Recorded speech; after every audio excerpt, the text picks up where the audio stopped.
What's up, guys? Jacob Ober here. Today we're going to be talking about the Green Bay Packers and their upcoming 2018-2019 season.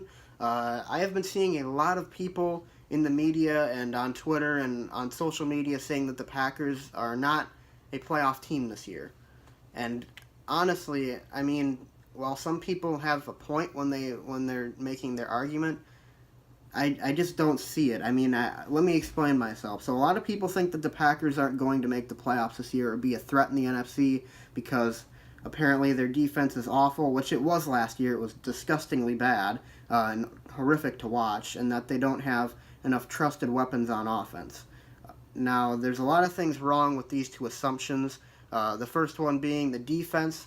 The defense may very well not be that good this year, but they certainly have a lot of potential this year with guys like Josh Jackson, Jair Alexander, the signing of Muhammad Wilkerson, the signing of Tramon Williams. These are things that are going to make the defense at least better than last year, and that's almost guaranteed. The defense last year was horrendous. They got rid of Demarius Randall, who actually I thought was having a pretty good season last year, but it's clear that he was not a very positive influence in the locker room, so I'm glad that they got rid of him. I really don't think that this Packers defense is going to be that bad this year.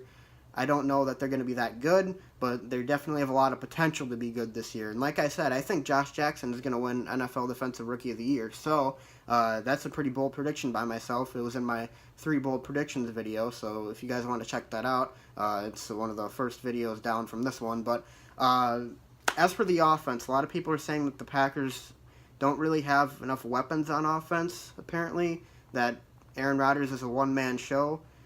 Let me tell you, Aaron Rodgers was a one-man show for a while, and the Packers made the playoffs almost every year with him.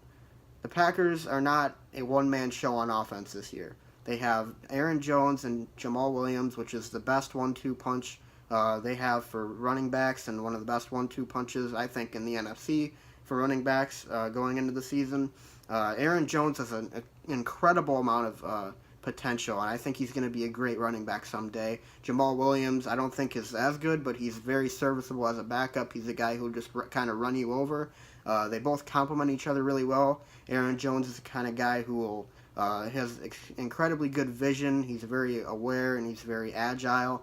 Jamal Williams is a guy who kind of just runs you over, runs into the pile, which is someone that you might want in certain situations, but I certainly think that Aaron Jones will eventually earn the starting spot this season and get the majority of the carries, hopefully. As for the receiving core, I can understand why someone will look at that wide receiver core and say, well, this is a little bit iffy here.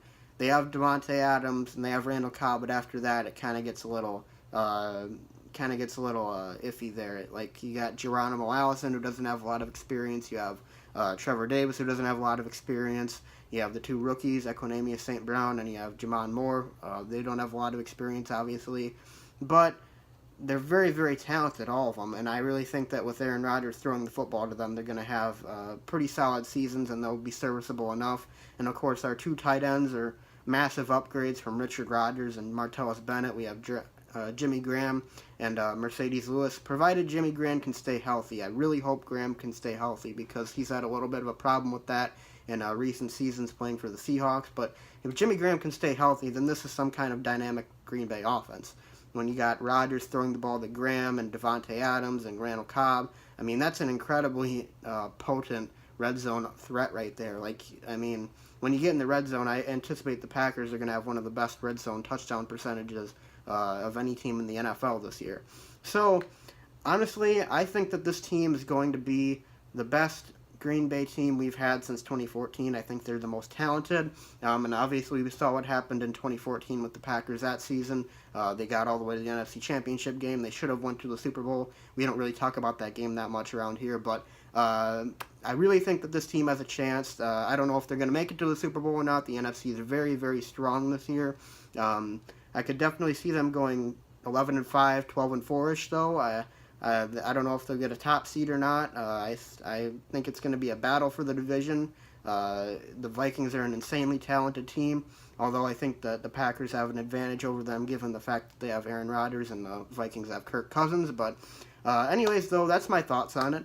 And by the way, guys, stay tuned. I'm going to be going to Green Bay August 2nd to 4th to watch training camp, and I'm going to have a full report after that on what I saw in training camp, so guys, stay tuned for that when that comes out. But anyways, guys, thanks for watching. That's all I have to say today. Be sure to leave a like and subscribe, and I'll see you guys next time.